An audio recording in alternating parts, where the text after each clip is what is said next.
Barbara, and today on Keeping It PC in the Kitchen with Barbara, we are going to make a pot roast in the quick cooker. Now this is the pot roast. This is for my husband's birthday dinner, and he picked out the pot roast, and I think it's a little too big to fit in the pan, so I'm going to cut it in half. And normally I would cut it in half and freeze half of it, but I think that tomorrow I'm going to use what's left from the roast to make like stew or something, so I want plenty of meat. So I'm going to cut it in half and we're just going to put it all in there. So we'll be right back.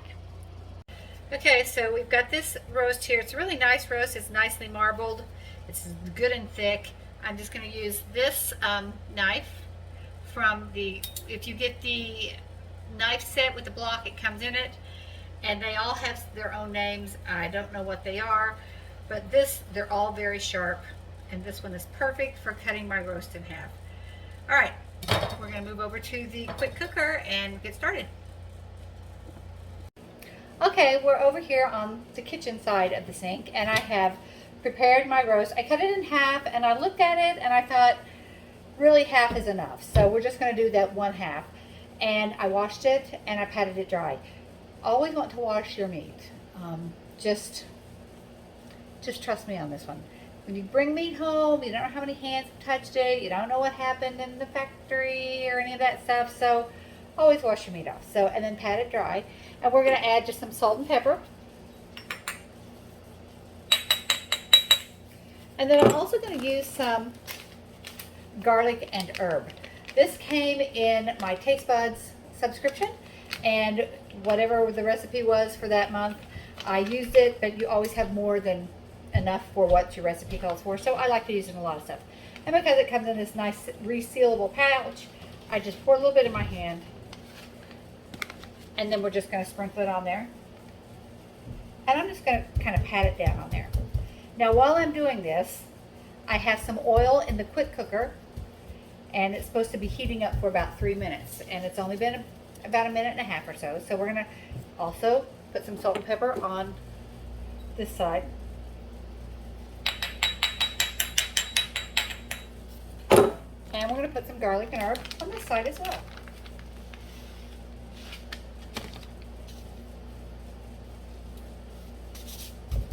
Pat it. Because when you use seasonings, you don't want to overpower the flavor of the meat, because then if you didn't have any meat flavor, then we would just all be vegetarians, and all we want is to season it, not to overpower it. Okay, so I think we're about ready. We're going to flip the camera around, and we're going to put this in to sear.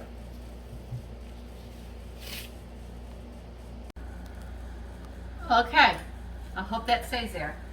This is really hot oil, and we're going to put our meat in. There it goes. Now what I like to do is I like to sear it for about just enough for it to barely brown, and then flip it over, and then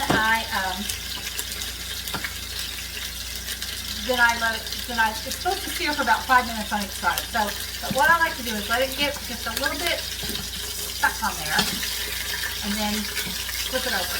All right, now I'm going to start timing. 5 minutes on this side, flip it back over for another 5 minutes, and then we're going to get going with the rest of the recipe. Yay!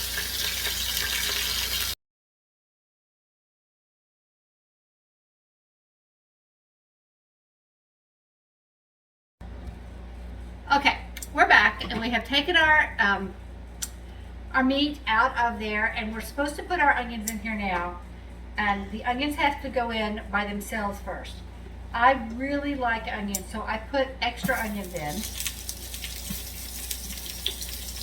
and these are supposed to stay in by themselves for about 4 minutes.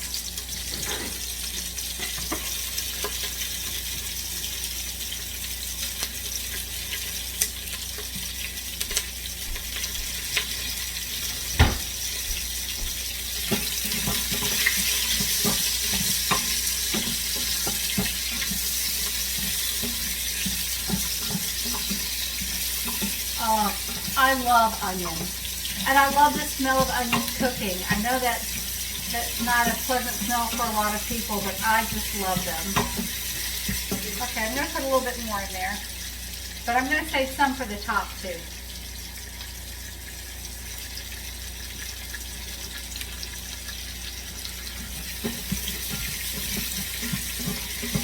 Okay, we're going to let these cook, then we'll be back and put the rest of them in.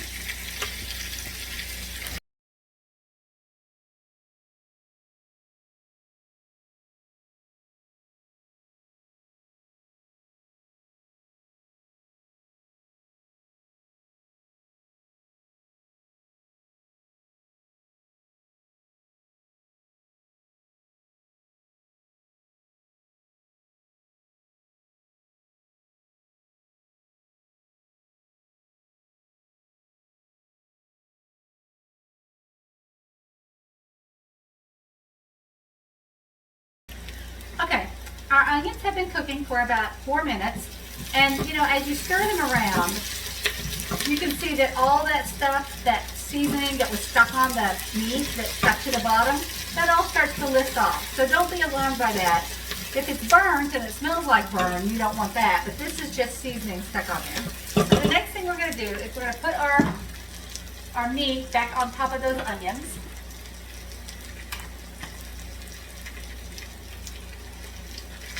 And we'll just pour any meat juice right on top of that. There we go.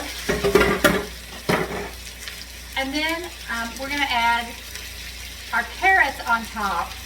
And also I've cut up some celery hearts that I like to put in with our roast because I think it gives it a good flavor. I always like the celery hearts because they don't have as much strings on them and they just have a better, sweeter flavor. And then I reserved some onions because I like some onions that aren't quite as cooked down as what goes on the bottom will be. So carrots, celery, and onions, more onions. I'm going to put that right on top. And then we've got, I've got little new potatoes. If you don't have new potatoes, you can just use potatoes and cut them into chunks. These were actually steamed in the bag, so they're ready to go right in. 1, 2, 3, 4, 5, 6, 7, 8, 9, 10. Okay. I've got another bag. I'm going to add just a few more potatoes.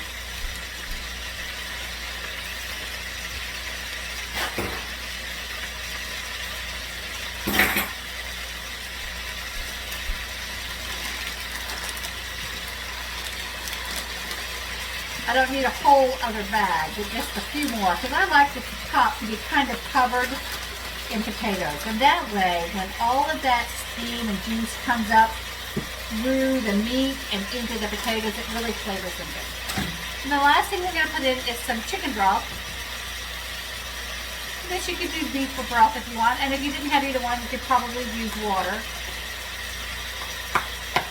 And it calls for a cup, but I like to put a little bit more in because we like a little extra broth. When we have our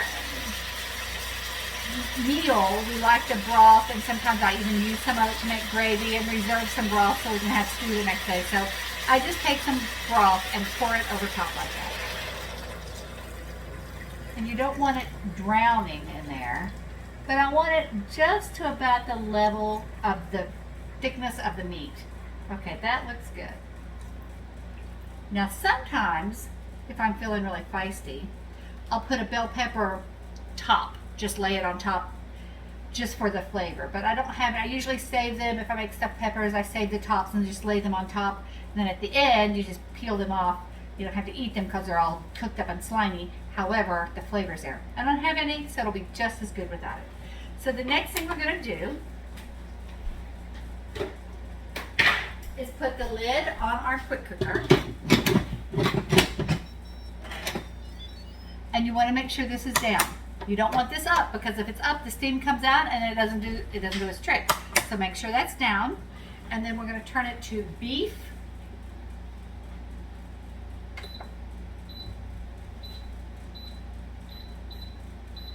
And it goes to 35, and we're going to hit go. Then we're just going to walk away. It's going to build up its steam. It's going to cook for 35 minutes, and then when it's done, we're going to let this just naturally release from the steam right here. See if I can move this up a little bit, or I can just move that back a little bit like that. Okay, this right here needs to be down, and when it is done, we're going to let this naturally steam release for 10 minutes, and then we'll push this little button right here and let it finish releasing, and we'll be ready to eat. Yay! Okay, we'll be back. Okay, we're back, and our quick cooker has cooked for 35 minutes. That's what the pork setting was. I mean the beef setting. And then we've let it naturally release for 10 minutes, and we are going to finish up this steam release with quick release, and then we're going to open it up and see how good it looks. So I'm going to put the camera up here so you can get a good view of it.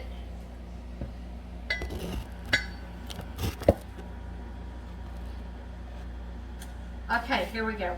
Before I do a quick release, I like to throw a little towel over top of it so that it doesn't, so the steam doesn't come up and splatter up my walls. So I'm going to put that right there, and then we're going to just do this. Oh, that's hot. Oh, it smells delicious.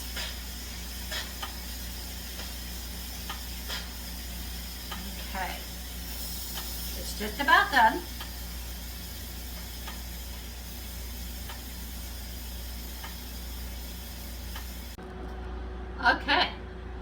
Okay, we are ready to open it up and see what it looks like in there. Are you excited? Because I am. Oh my goodness.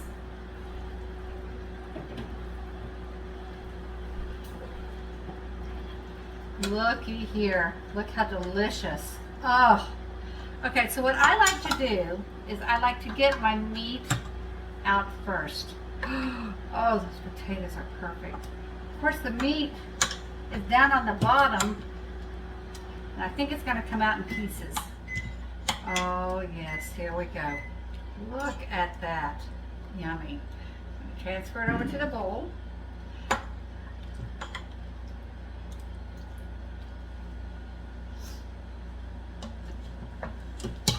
And then we're just going to place the delicious vegetables right on top. Oh, yummy. And sometimes I take this stock and make a little gravy with it.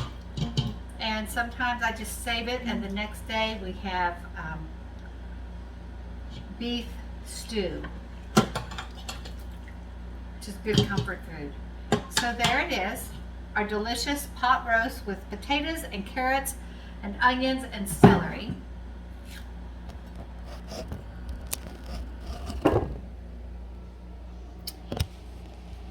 There we are. So that's going to do it for this episode of Keeping It PC in the Kitchen with Barbara. Today was pot roast with potatoes, carrots, and onions, as I just said. And just on a side note, this is also gluten-free. There's nothing in here that has any gluten in it. So you celiac friends of mine, eat up and enjoy. Don't forget to subscribe, and if there's something you would like me to show, comment below, and if I have it, I will show it. Bye-bye.